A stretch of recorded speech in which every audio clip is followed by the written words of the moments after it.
Welcome to the Investor Agent Podcast. I'm Steve Seymour, your host, where we help transform the human mindset from scarcity and lack to abundance and wealth, one conversation at a time. I'm Steve Seymour here with the Investor Agent Podcast. Today we have Navid Moosa on. Navid, thank you for being on. Thanks for having me. I appreciate it. So, I always like to get a little backstory. Navid he's definitely has a lot of different experience in real estate in different areas, and versus going into all of them, I kind of want to go back to the beginning. Okay. So what really got you started in real estate? What kicked it off for you? I used to be a teller at a bank, and this guy worked for the state.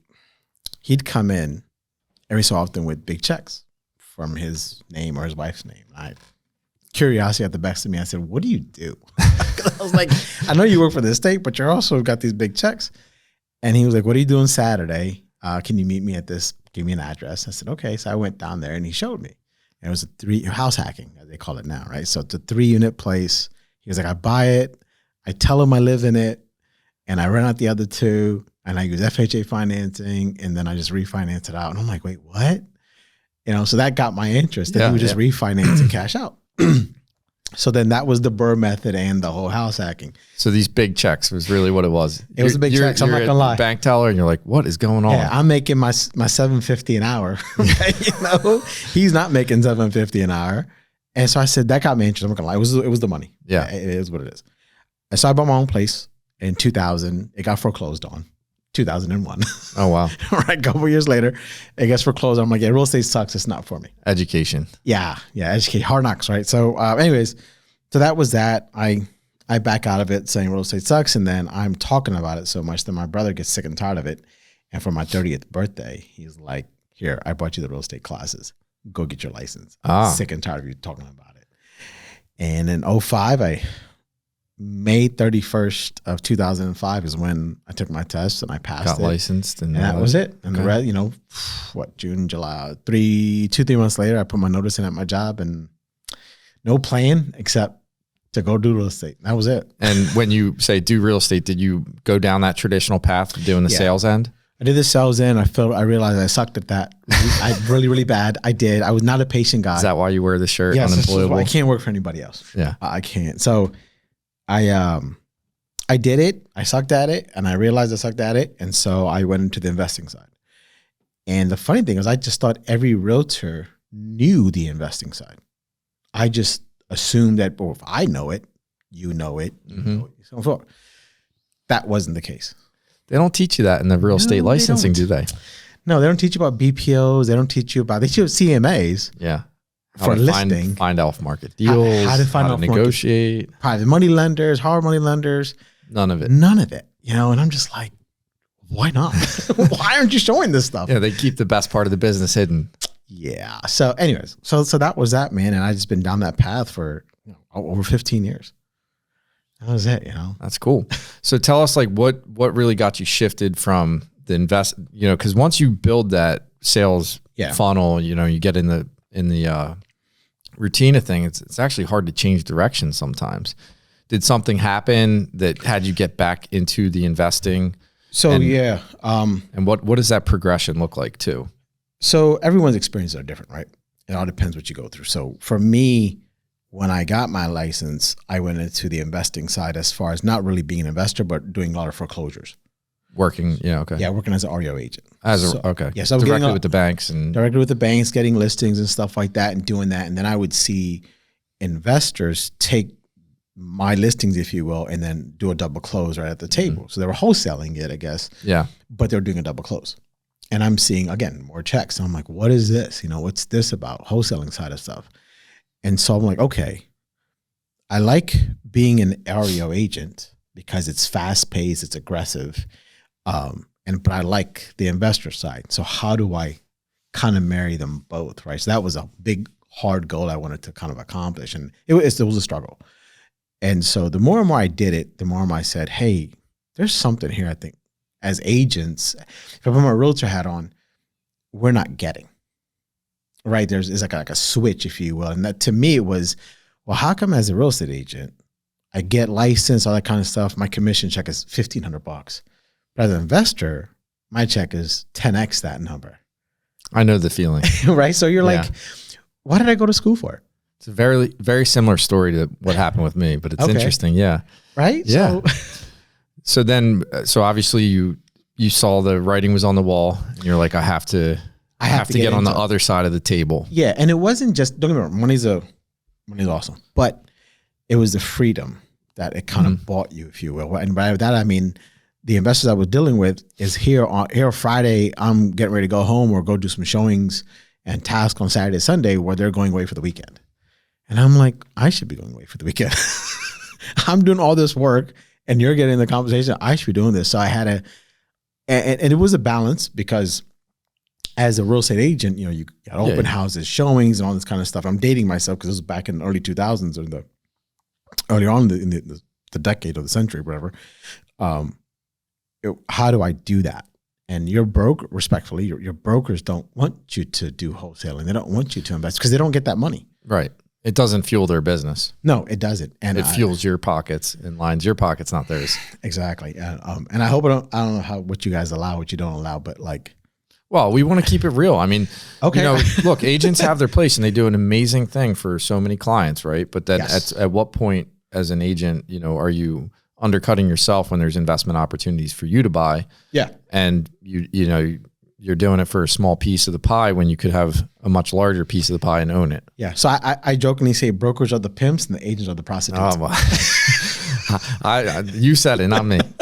So that's why I say, I'm like, listen, we're getting pimped out here on these streets. Yeah. You know what we're doing, but it is what it is. We signed up for it. No one put a gun to our head. But it's up to us and I say us, the royal us, to take that mind and shift it. Right. We should be, if we're calling ourselves independent contractors, what does that really mean? Okay. Oh, I work for myself. What do you?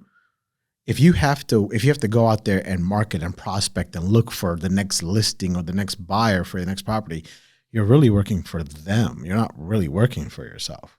Right. That to absolutely. me, that's what I see what you mean. Yep. That's what it was. So I was like, you know what? I'm going to start marketing myself to get my own deals and create my own inventory, create my own listings and stuff like that. And I'm going to be my own buyer. And so I built a team. I was like, hey, listen, I'm going to be the buyer. You can be my buyer's agent. Right. So I don't need to make all the money. There's enough money around. Absolutely. Like we spoke briefly before. Yeah, there was a little piece of the deal or you wanted the bigger piece. Exactly. And I was like, hey, listen, let's do it this way. So it just kind of, you know, meeting people like you have, you know, Maylene in your office, meeting her and meeting other people and just kind of going from there where as you meet more people, understand you can always learn from somebody. I guess I'm 20 years in the business. That doesn't mean I can't learn someone who's only 2 years in the business. Right. And you don't know what you don't know. And there's always something to learn from There's always everyone. room to grow. Yeah. So I don't know where I was going with that, but I guess the point was just that, hey, listen, we're agents. Listen, I was telling you before, my thing is I want to coach and empower people that you don't have to wait for someone else to feed you. You can feed yourself. Take full ownership. 100%. Yeah. 100% ownership. That's really what I hear in that. It's like, you know, don't rely on your broker to, you know, tell you to go stir up these, chase around buyer leads and, you know, like you said, create your own inventory. Yeah. So talk about that, like creating your own inventory and how did you go about doing that? So initially what it was, like I said, it was a lot of REOs, right? So a lot of foreclosures. Now, when you do a lot of foreclosures, you're going to get a lot of investor buyers, right? So now your buyers list kind of grows out. Now, again, you have to read the room. You have to kind of think outside the box. I could have, which I did at first, was, okay, well, I have all these buyers. Let me keep going after REO accounts. So I'm going to conferences. I'm going to this event, and trying to get that. But then I didn't think about it. And I was like, wait a minute. If I have all these buyers here and they're buying these top properties, they're telling me their criteria. So why don't I market to that criteria, right? So if you're coming to me and saying, give me all your, you know, do you have any 3 bedrooms? I used to saying, well, I don't have any 3 bedrooms, 1 bath, single families, and one, you know, the zip code listed. Right. But I'm like, well, wait a minute. You're telling me what you want. Let me go out and find it. Let me go out and find it. Yeah. Let me go out and find it. And I did that at first, right? I went out just like as a traditional agent, you prospect, right? You go do that, but you grab it as a traditional listing. That's what you want. I shifted and said, I'm going to grab it, but not as a listing. I'm going to grab it so I can sell it to this person directly, you know? And then there's a whole, of course, you had to disclose and all that kind of stuff. And I get that. But like we said before, your brokers don't get a cut of that. Right. So I wasn't with the brokerage who encouraged it.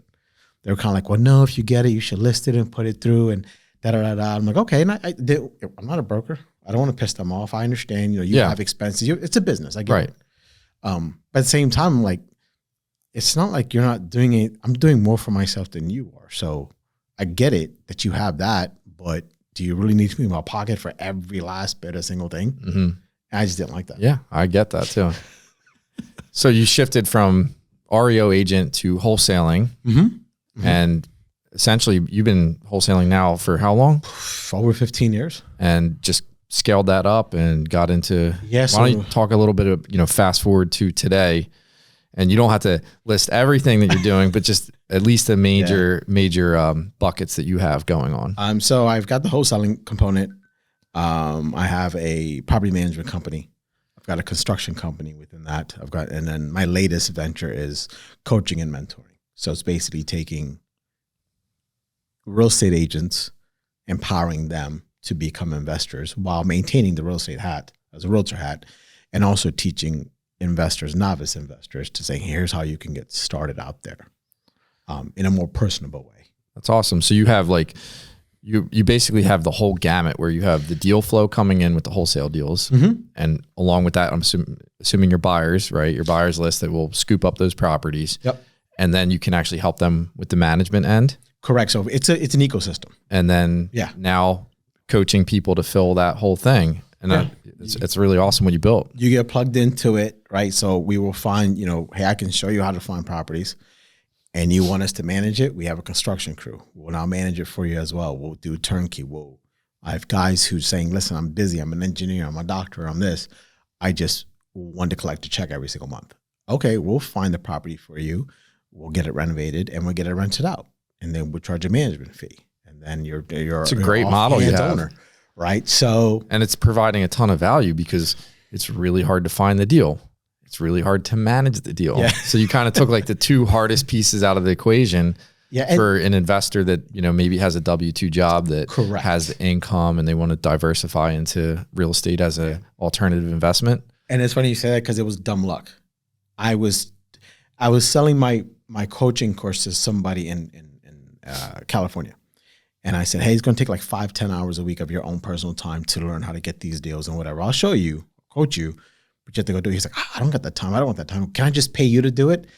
And it's like light bulb. And I'm like, oh yeah, I'm going to charge you for it. But if you want it, I can do it. He was like, just go ahead and do it. What do you want? And I gave him a figure. He said, I'm going to send it to you. So that was it. I was like, oh, okay. This turnkey thing actually got something going to it. So if you can plug people into any kind of ecosystem where they don't want to do the work, or they don't have the time to do the work, I should say, they're like, that's fine. I don't have to disrupt my life. I'm married. I've got 2 kids, and everyone knows me, knows I'm about my children. So for me, I respect and understand that. I understand that your kids, I want to be there for everything, for as much as possible for them. So doing this real estate thing and doing wholesaling and doing property management, all that kind of stuff, and having a team that does all that, provides that lifestyle for me. And when I start seeing it, I'm like, I got to tell people. I got to tell people this exists for them. This rat race isn't for everybody, and it's for nobody, sort of. Yeah, I mean, I love your mission and what you're doing because, you're taking the coaching aspect to expose them to what's possible and then show them they can do it themselves, and then also giving them an outlet to, really make it happen without, because it's a long learning curve to do direct mail, to learn how to negotiate wholesale deals, and then, finding the money happens to be kind of the easiest piece, in my opinion, even though it seems like the biggest obstacle. When you're new, correct. When you're it seems like the biggest obstacle, but in reality, it's just the cost of capital. So there's always money out there. It's just how much does it cost? Yeah. Yeah. And I think, and then if you have the deal, so that you really, I going back, I know I'm repeating myself, but it's like, it seems like, in life, you tend to get paid for the solutions you provide, and you really took out the 2 biggest obstacles. It's providing value. Yeah. Right. I mean, in the realtor world, what do they say? They say, give your client the most amount of money in the least amount of time. Right. That's what they always teach at real estate school. Same concept. It's what's the value you're going to provide.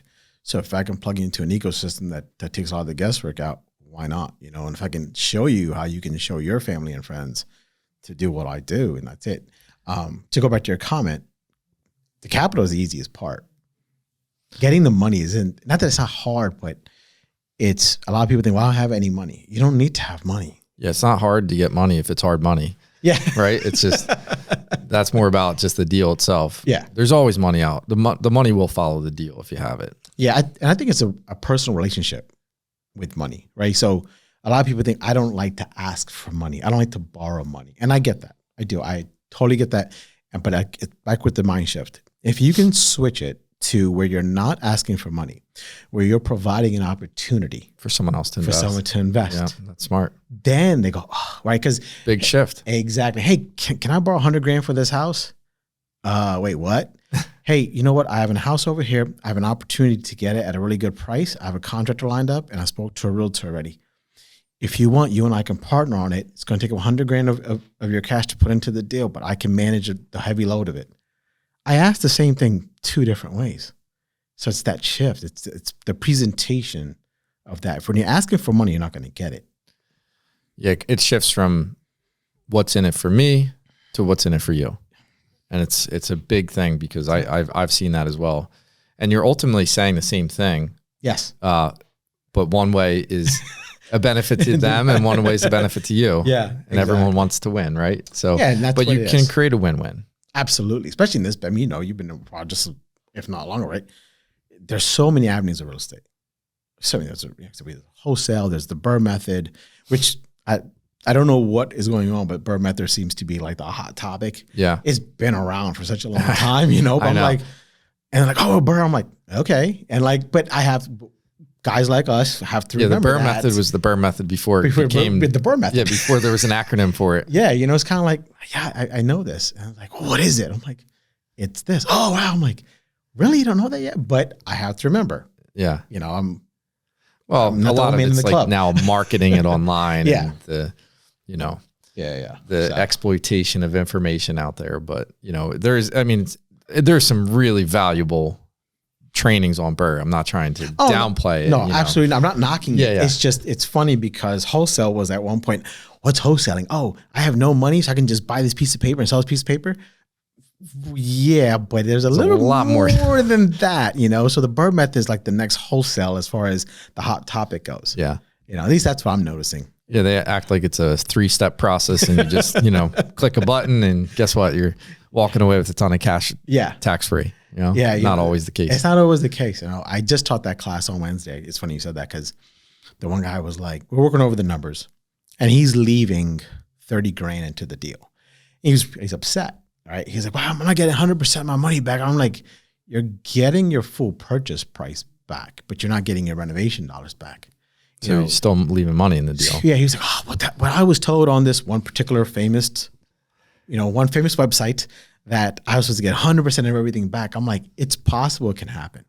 But look at it this way. You just paid $30,000 to get into a 4-unit building, making you $4,200 a month. Not too bad. Where else are you going to do that at? Yeah. You know, but your ROI is huge. It's freaking phenomenal. Right. At that kind of number. So, but it is what it is. So do you mind diving into your coaching a little bit? Because, you know, I know for me, a lot of this business has evolved to like get to somewhere. Yeah. Right. And you get to a certain place and you're like, all right, I've achieved a certain level of financial freedom. Mm-hmm. And I'm going to venture to guess that this is a big piece of why the coaching came about for you. Yeah. Is that you're like, you almost feel compelled to give back and like help other people. Because if it changes your life, it's kind of like you go into a restaurant that changes your life, or you watch a movie, you're like, this was amazing, you got to do it, you know, and it kind of comes naturally. And I think I can already guess that that's a big piece of where it comes from the heart of like, I want to make a difference. I want to really impact other people's lives. Yeah. So can you dive into your coaching and how you go about that?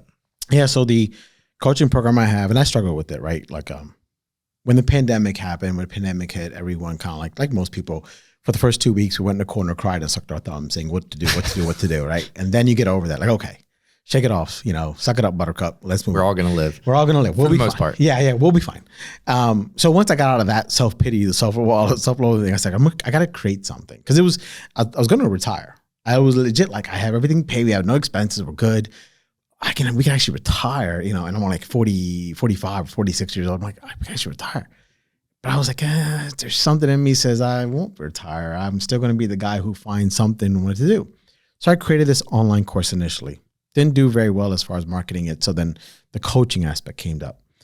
What I decided, if it works or not, who the hell knows, to be honest, okay? But at least I like to think in the testimonies I have, I like to think prove it.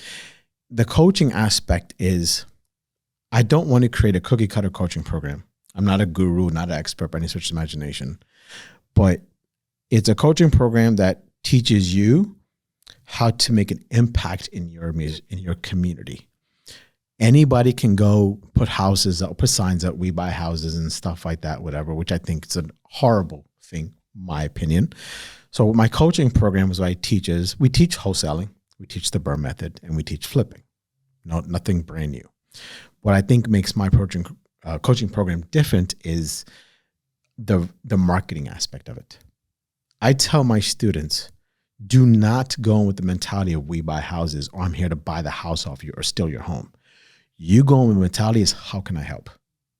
That's your mentality. When you walk in it and you get that phone call and that marketing piece is, how can I help?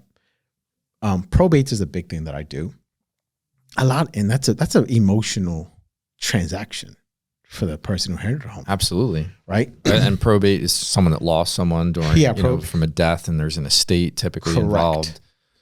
So some people want to keep their house, but they don't know, because they have their busy W-2, they didn't realize that their parents' home was falling apart and all this kind of stuff. They're like, hey, I grew up in this house. I want to keep this house. Okay. Guess what? I have a contractor that can help you fix it. Now you deal with the contractor yourself. Well, if you're telling your students to do that, what do your students get from it? Well, you just tell them, hey, listen, I'm a big thing. You put it out there. The universe kind of pays you back. Planting seeds. Exactly. So if you go in with the lens of how can I help, and as I want to keep this house, then you find a contractor for them, give them 3 or 4, let them call it, and they can deal with the renovation on their own. That will come back to you saying, hey, thank you very much. I'm able to keep my house and stuff like that, and keep it in the family, give it to my son, my daughter, my whatever, right? Or they'll say, this is too much of a job. This is too much work. I don't have the time. Do you want to buy it? And that happens. Yeah. Like there's people who want to stay in. There's people who don't know what to do with it. There's some like, hey, I want to keep it, but I don't have the time. Well, I have a contracting company. We can do the renovation, and we can, if you want to keep it as a rental. Oh, I never thought about that. Well, let's have a discussion about that. Right. Once you give people options and given, those multi lenses, then I think I know it pays off. So that's what I coach. I coach, go in offering help, not offering a we buy houses, we steal houses kind of stuff. Go in with the legit, how can I help you concept? And then you listen. You shut your mouth and you listen to what they actually are telling you. And, things kind of just fall in place after that. It's weird, but it just does. I subscribe to the same philosophy, and I can tell you from my years in the business and talking to many other investors, everything you said is spot on. Because, look, everyone, if someone makes your life easier and, helps you out, don't you appreciate that? Isn't there value to that? Absolutely. And just think of it from yourself. Like, how do you want to be treated? And, when someone comes in and you're overwhelmed and stressed out, and they can, because they're an expert in something and they can provide a solution, it's extremely valuable. Yeah. And that's what you get paid for, is, like you said, the value you bring. So you take that approach in your coaching, where you really coach people to provide value, correct, in their community, providing solutions for homeowners and getting paid very well for it, I bet. Yeah. You can, of course, make a comfortable living. I'm not going to lie about it, stuff like that. The bills are paid. We have nice vacations, so on and so forth. But to be honest, that wasn't the focus, right? It wasn't to make a whole bunch of money. It was, how can I make an impact? That's awesome. That was the main thing, stuff like that. Even with agents, I think, and again, I don't want to come off that I'm bashing real estate agents. I am one. I'm a realtor, so. Sure. There's a time and a place. There's a time and place. It's just not the one size fits all option. Yeah. And when you have these different tools, so. Correct. Even as an agent, like I said, you can, if you want to keep a realtor hat on, that's fine. Nothing wrong with that. But then build a team up, and then empower your team to start making that impact in that way. Because listen, when I first started, I was doing the city homes that no one wanted to do, the sub $50,000 houses, right? Back then you could buy a house for $50,000, right? Yeah, right. So no one wanted to do those houses. They were like, I was like, there's a need there. We don't touch that unless it's 150,000 or more. It's all we want. It's a waste of their time, right? Exactly. I'm like, I don't have that luxury. You were focused on the people and just helping them out. That's all I wanted. I didn't want a price point. I wanted a people point. What is the purpose of you to do it? So I love that approach. And, I know, look at the success you've had. You manage 400 doors. You have, very robust wholesaling business, construction business. I know you mentioned offline that your business is mostly all referral. Yeah, I don't have to. I want your buyers list. I don't have a buyers list. Right. I don't even have a landing page. I said, hey, can I get on your buyers list? He said, yeah, you're on it. Yeah. I'll let you know, and I'm like, that's it. Yeah. So you build those relationships. Yeah. You've really come from a help first approach and just, you do the right thing and build this business over time. It's not a get rich quick, but it's a very lucrative business if done the right way. Yeah. Thank you. And I like to think so, right? Like I never understood people who said, I've got 1,000 buyers. I've got 1,000. Like, why do you need that many buyers? I don't need it. Yeah, like I don't. Unless you're like national, all over the country or something. I guess. But even that, you're kind of like, don't really need all that kind of stuff. Just do right by what you have there, and people would just be. And everyone really should start community based. Absolutely. Like where do you live? Where can you make an impact? Where can you drive to in 20 minutes? Right? Like you don't want to be going all over anyway, because this is a boots on the street business. There's a lot of ways to scale it and technology and digital wholesaling and all that stuff. But the reality is there's something to be said to face-to-face interactions. These homeowners are dealing with something. They need to have that human interaction and feel comfortable with who they're working with. So, any tips for someone looking to get started in wholesaling? If you're, whether you're a licensed agent or you're not, okay, if you're looking to get started in wholesaling, just ask yourself, how is it you would like to be treated if you're getting ready to lose a home? Mm-hmm. Just ask yourself that. Yeah. And if you let that be your guiding principle, that will take you a long way. What's that look like? Well, there is a piece of skip tracing, all that kind of stuff. But ultimately, like the goal is to help people. So if you're going to make an impact, you're going to help people, ask yourself how you would be treated if the home you lived in now was going to be gone. How would you like to be treated? Just ask that to yourself. And then if you put that emotion into your business, your marketing, you'll be fine. You really will be fine. I love that. That's a really, like, put yourself in their shoes. Absolutely. And be compassionate, understand what they're going through. And so one question I do like to ask sometimes, you've been in this business a long time. If you knew what you knew now back when you started, is there anything you would do differently? That's a good question. I would have humbled myself sooner than later. I would have admitted to myself that I don't know everything. I would have admitted to myself that I can always be learning something no matter how long I've been in the business. And put yourself out there.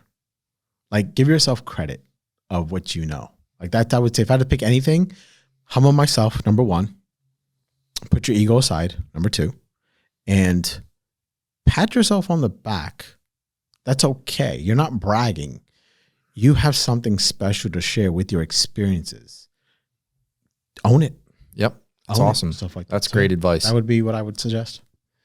Yeah. So if anyone's interested in working with you, can they reach out to you? Yeah. So you go to our website, navidmoosa.com, navidmoosa.com. Go there. You can email me, and you actually get me. You don't get like not a virtual assistant. You're not getting a virtual assistant, AI talking to you or anything like that. Chatbot. A chatbot. You actually physically, you get me. You actually get a hold of me directly. I'm also on TikTok at the Navid Moosa, Instagram at the Navid Moosa, LinkedIn, same thing. You can get a hold of me and talk to me there. And I legit just want to help. Like, it's not this financially, I'm fine. I don't need any more money. I'm good. It's just, I really just want to help people. Whatever that looks like, it's whatever that looks like. Well, we appreciate your authenticity coming from a good place. I've said it a couple of times, but like that help first approach is just super apparent in how you run your business. So thank you very much. Thanks for coming out today. We hope you guys found this valuable. Please reach out to Navid if you feel like you could subscribe to his philosophy, possibly want to be on his buyer's list or work with him. What areas do you cover? So we're Berks County mainly, but we do cover Pennsylvania, Berks County, Montgomery County. We do Chester and Delaware and stuff like that. We're based in, my office is in Montgomery County, PA, Pottstown. I have a warehouse and wholesale team based out of Berks, but we are growing. And then coaching is there any geographic restrictions to that? No, there's no geographic, but I cap it at 12 students per quarter. That's good. So you can actually pour into them. Yes. I was just talking to hi, Maylene. We were talking to Maylene about it, where I have 12 students per quarter for a reason. It allows me to actually have one-on-one interaction with them, so they are truly getting my time. Yeah. So the next course launches in April, and it's a quarterly course. It maxes out at 12, and then I've got people already signed up for that April class.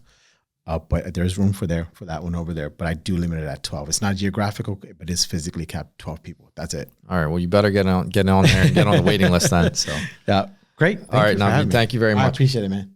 Thank you very much. Thank you for tuning in to the Investor Agent Podcast today. We hope you found it valuable. Please tune in weekly at theinvestoragents.com.